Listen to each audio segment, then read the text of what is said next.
Crazy 1980s outfit alert! In this book, Nancy's professional outfit is a khaki shirt, a navy blazer, a white blouse, and a floppy tie. I was going to make a joke about how corporate executives don't dress like that, but compared to what Nancy's wearing on the cover, yeah, I'd go with the floppy tie too. Argo Font Book Review, Argo Font Book Review. The book begins with Nancy and her friends reading the newspaper. Bess finds a personal ad for a blonde girl who likes to wear white, and she starts going, "Oh my gosh, I'm wearing a white sweater now! The stranger and I are meant for each other!"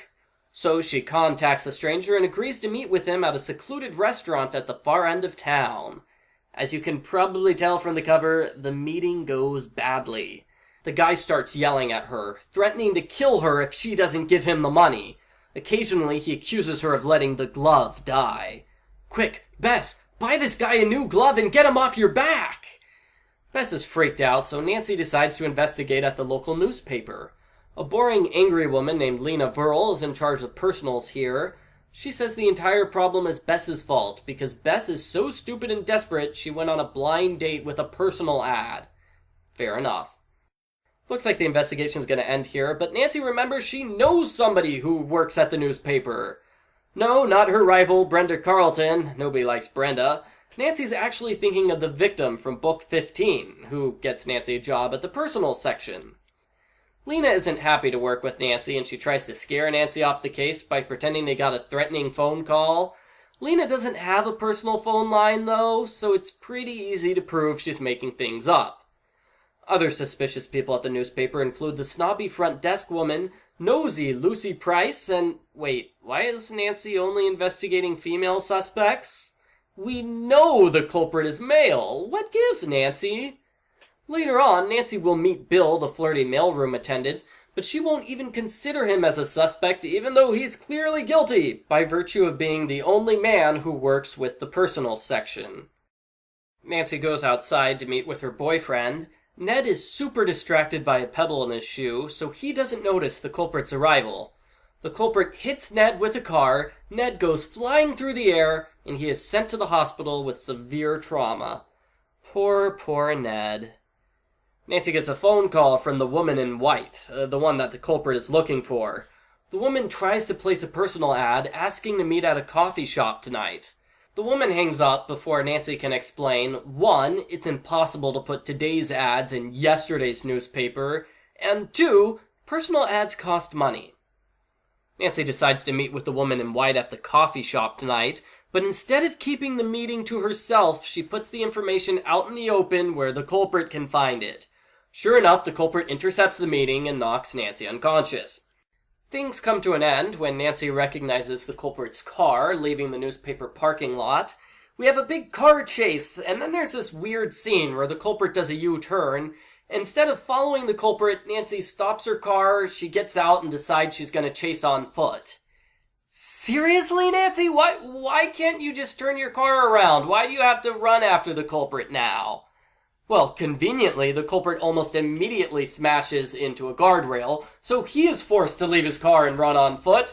Nancy chases him into the woods, and it's Bill, obviously. Bill is kinda nasty, and Nancy gets away by jabbing him in the stomach with a tree branch. Instead of running back to the highway for safety, Nancy runs deep into the woods. Bill gives chase, and he falls down a 20-foot slope. He smashes his head, and now he's unconscious. The end. Wait, we're only 2/3 of the way through the book?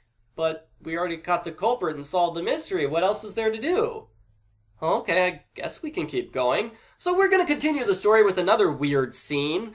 Bill's leg is broken. Nancy decides, hey, I'm not going to call the police. I'm going to drag this guy 3 miles to my car. And Bill, he is just delirious and babbles the entire time. He says the woman in white was the getaway driver for a bank robbery. Thanks for the backstory, Bill. And he says that he's gonna meet her tomorrow at the restaurant. So after all this babbling, Nancy takes Bill to the hospital and he is put under police custody. He's not a flight risk because he's too injured to even get out of bed, and besides, he's still delirious. But he somehow manages to escape from the police because reasons? Now, Nancy makes another stupid decision at this point. She decides she's not going to get the police involved any further, so she's going to meet with the woman in white by herself without any backup, even though the woman in white is already confirmed as a criminal, possibly a murderer. Not a smart move, Nancy. So Nancy meets with the woman in white at the restaurant, and she explains the two of them have to leave quickly, because Bill's on the loose and he's going to try to kill them. They proceed to not leave immediately. Instead, they do the exact opposite of leaving immediately. They sit down, have some drinks, and the woman in white tells Nancy her entire life story. What are you thinking, Nancy? This is an urgent situation. You should leave. No! Nancy wastes so much time that Bill has enough time to appear. He's got a gun, and surprise! Turns out this entire meeting was a setup. Yes, Bill created this complicated murder plot while he was delirious. That was the dumbest moment of the book for me. A guy suffering from delirium created an intricate double-crossing master scheme off the top of his head? Get real. That's ridiculously unrealistic, and I'm taking a point off the book score just for this plot line. Bill and the woman in white take Nancy to the newspaper offices so they can kill her and write a fake suicide note in the personals. The author goes out of their way to mess with the readers here, and there are at least 3 fake-out endings where Nancy almost escapes, but then she doesn't. Eventually, she jumps out of a 4-story window, but she lands in some bushes, so she's totally not hurt at all. I suspect Nancy Drew is secretly a cyborg.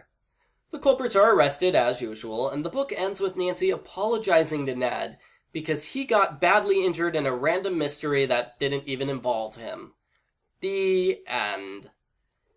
Post-book follow-up. Nancy feels kind of bad that the only reason the mystery happened is because Bess is an idiot. I didn't like that premise either. On the other hand, Bess is so dumb, it's hilarious, and Nancy's extra sassy during the scenes where Bess sets up the plot. Plus, Bess has been stupid with other men in the past, so I guess I'm willing to give this a pass. I still want smart Bess back in the next book, though. One Bess scene I didn't mention was the one where Bess visits the newspaper offices. The idea is that Bess will identify the culprit since she's the only person who knows what he looks like. Sadly, the plan goes nowhere because the culprit calls in a fake bomb emergency right before her arrival and the entire building is evacuated. Overall, this was a good book. It was fast-paced and it kept my interest.